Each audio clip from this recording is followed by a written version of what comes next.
Hi, I am Andy Tail, and I'm going to show you how easy it is to build and deploy a Spring Boot application using the Oracle Spring Boot starters for universal connection pooling and wallet. I have already deployed the Oracle Backend for Spring Boot from the OCI Marketplace, and it's up and running. I have also configured the kubectl command, downloaded the wallet for the autonomous database, the OraCTL, like a command line interface tool for the Oracle Backend for Spring Boot environment. We're going to use that later on when we're deploying our application. So let's see what's going on here. Is that system up and running? We should get some data back here a little bit. Yes, looks like it. We've got all these pods and stuff up and running. My wallet is in my downloads folder. What I also have done is created a user in the database and a Phonebook table with some data in it. So let me show you that. I'm using the SQL CL tool. I'm gonna log in. I need my wallet to be able to connect to my database.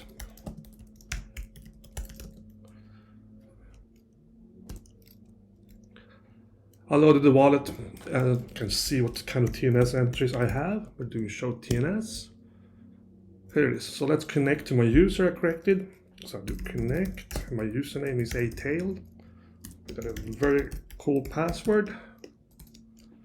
And I'm going to pick this TNS entry.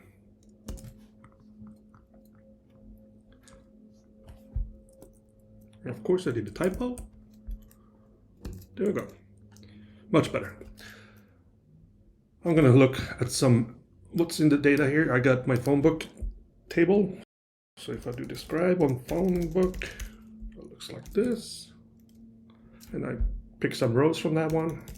So let's start from Phonebook, fetch first 5 rows only. And there's the data. The table has about 500 rows. I only want to show you what's in the data. Now we're going to move on and create ourselves a Spring Boot application. I'm using Visual Studio Code, and I have installed the necessary Spring Boot extensions here to be able to do that easily. There's a couple of here: boot dashboard, extension pack, tools, and the initializer. So let's build our application. I'm going to use the Spring Initializer and create myself a Maven project. I'm going to use version 2.7.1. I'm generating the Java language. The group is going to use com.example. I'm going to call the artifact, it's going to be Phonebook. I'm going to package as a jar file. Java version 17 is perfect. And I'm going to add some dependencies. I'm going to add web, Spring Web. I'm going to add JPA, the Spring Data JPA. It's a persistence libraries.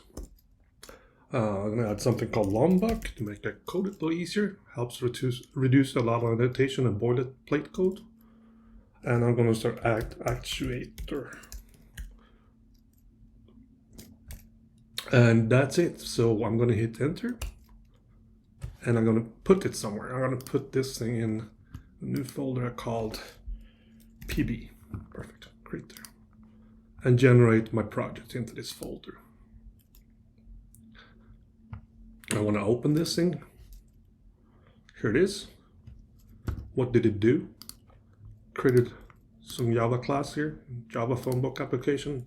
It's a Spring Boot application as we said we wanted it to be, and that's about it. Now we need to move the wallet into this location.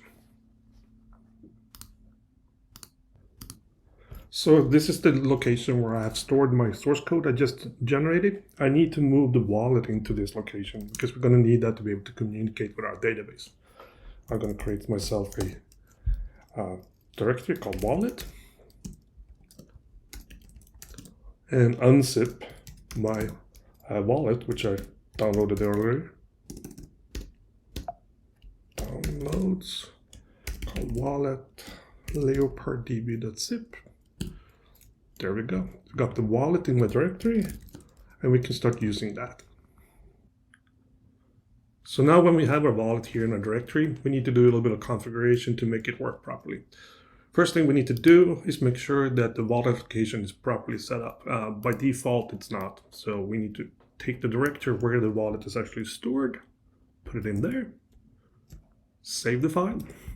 And next thing we need to do is configure JPA, Spring JPA, and also the data source that Spring JPA is going to use.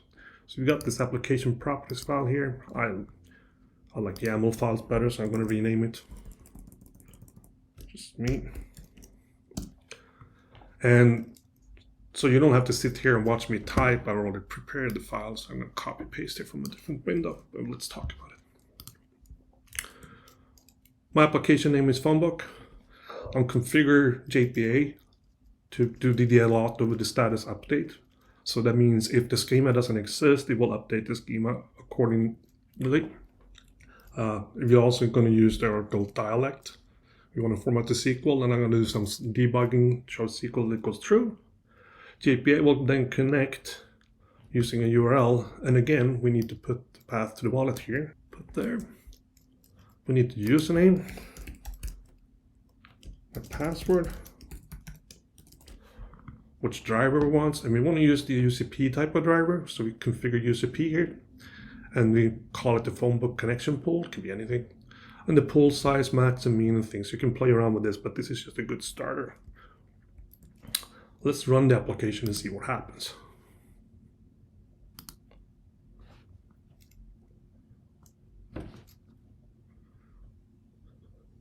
We got an error. Let's work on that. So the error is basically saying you can't not find the UCP classes needed.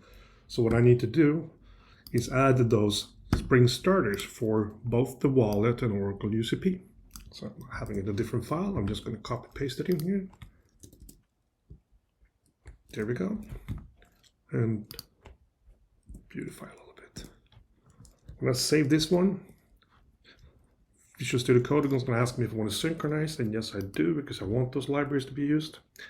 And I also think I need to do two more modifications. The SQLnet warrior needs to add the /wallet directory, which I forgot. That one, and I do application, same thing, I forgot the /wallet. There, save the POM, and if you run the application now, we should be able to connect to the database and see what's going on. So here, it's initializing a little bit, takes a few seconds. Let me see what it says here. When it's done, using the dialect Oracle 12c, blah, blah, blah. And it's up and running. Now the application doesn't do anything, but it connects to the database and it runs. Now we're going to build some functionality into this application which actually does something. I'm going to create myself 3 packages here. It's folders. One is called model. A new folder is going to call it controller. A new folder called repository. In the model package folder, we're going to create a Java class that represents the Phonebook table. It's going to be called Phonebook.java. And instead of me typing all these things in here, I'm going to copy paste from a pre-made repository I already done. I'll walk through what it means though, but just copy paste, it's a lot quicker than me typing. It looks like this. We are going to use annotations, JPA annotations, to tell that this class represents a Phonebook table named Phonebook. It's an entity, and when using the Lombok data annotation, so we don't have to write all the getter and setters. The columns in the database is the ID, the first name, last name, and phone number. This is the ID column, and it's generating its own identities. We have the strategy set the identity, so JPA doesn't generate this ID for us. Other than that, this column, I'm just putting the lengths on them, what I like them to be. Could save that one. I'm going to create a Phonebook repository. A new file, it's called Phonebook repository. And the Phonebook repository is going to extend the JPA repository. That gives us a lot of sort of free functionality where we can use. I'm going to show you how to use this. So basically the Phonebook repository extends the API repository, takes the Phonebook and along, which is the ID, as parameters. Then we're going to create a controller. This is called Phonebook controller.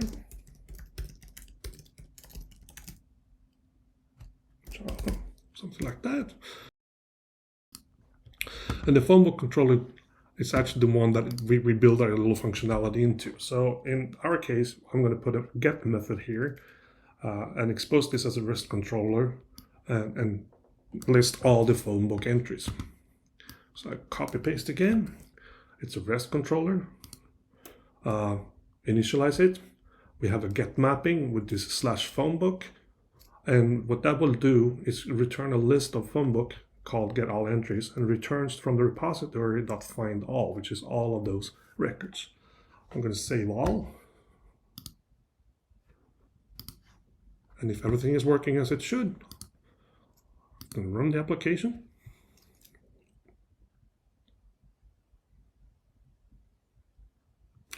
In a few seconds, should be up and running. There we go. If I now switch over to a terminal window, clear, and I use a tool called HTTP, which I like. It works like curl, or you can use Postman, whatever you like. Call host, port 8080, which is the default port for Spring Boot applications. And I use a get method to the URL Phonebook. There we go. There's all the entries from the database running in OCI deployed by the Oracle Backend for Spring Boot. Now we're going to deploy the application to the Oracle Backend for Spring Boot environment, which is running on OCI. And to do that, we're going to use ORCTL, which is a command line tool that we provide with the product. But first of all, let's build the product, the jar file we're going to deploy. We do that by using a maven package command. And I've done it before, so it's in my history. So I'm going to do that. It's going to run. It takes a few seconds.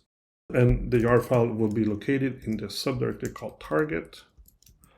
We need to remember the name of the file and the path to the file, because we're going to use that in the deploy command. Next thing we need to do is expose the backend services, one backend service, so the ORCTL command can operate properly. None of the backend services are exposed to the internet, so we need to set up a tunnel to the backend service to make this work. So I've done it before. So this is doing kubectl port forwarding for the namespace obassadmin to the service obassadmin on port 8080, which is the default. That won't fire up, it takes a few seconds, and there we go. Now we've clicked port forwarding. From there, we can now start ORCTL. I do it this way, just type ORCTL, and it's in my path, so it comes up nicely and easy. The first thing we need to do is connect to the backend service. Hit connect, default password we got there, ORCTL. You can also get help on all the commands we can do here. If you type help, I get that. You can get help on specific commands. We're going to issue the bind command first. That will create a schema and a user and the appropriate Kubernetes secrets and things like that, and also bind it to its deployment. This is required, so let's do that. App name, I'm going to put it in the application namespace. Service name, I'm using tabs so I don't have to type all the things.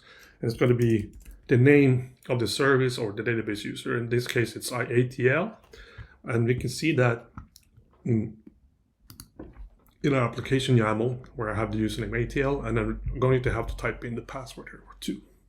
So let's do this and type the password.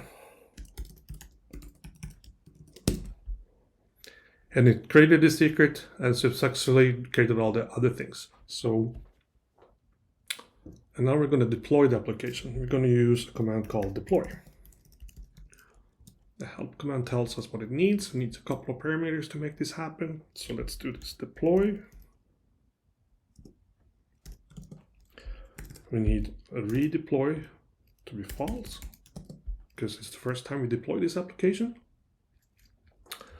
Then we need the application name, the namespace, application, and then we need the service name, which is the same as we used in the bind command, which is this. We need the image version, and we need the path to the jar file.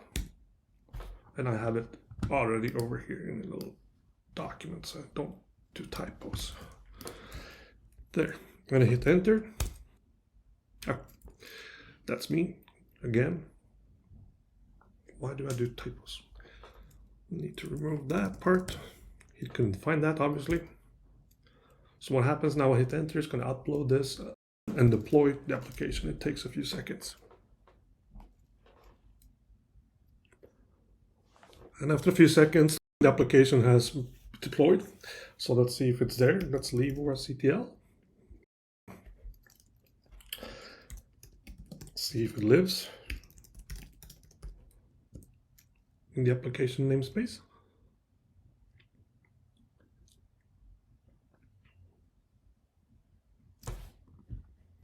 There you are. It's running nicely there. So let's test it. I'm going to stop this one, this port for running, and do it again.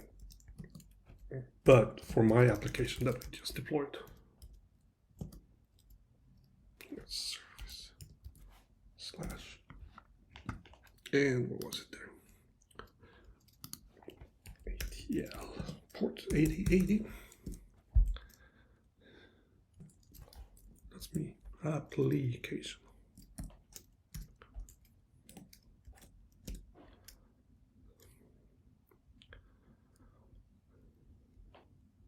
There we go.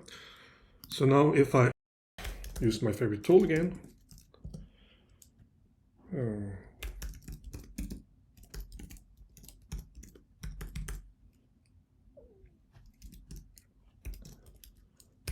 I should get my Phonebook. There we go. And let's see here. If I do this, I'll look at the log file here for my application to prove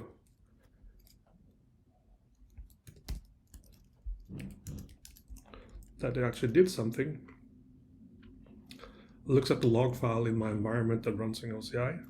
So you can see here it did the select from the database and provided me the data from the Phonebook. So what have we done in this video? We connected to the autonomous database using a wallet to check out a table called Phonebook that was pre-created. Then we built an application called Phonebook that reads data from the Phonebook table using Spring Starters for UCP and Wallet and Spring GPA. Then we deploy that application to the Oracle Backend for Spring Boot using the CLI ORCTL and tested it out. Thanks for watching, and please check out these links for more videos and information about Oracle Backend for Spring Boot. Thank you.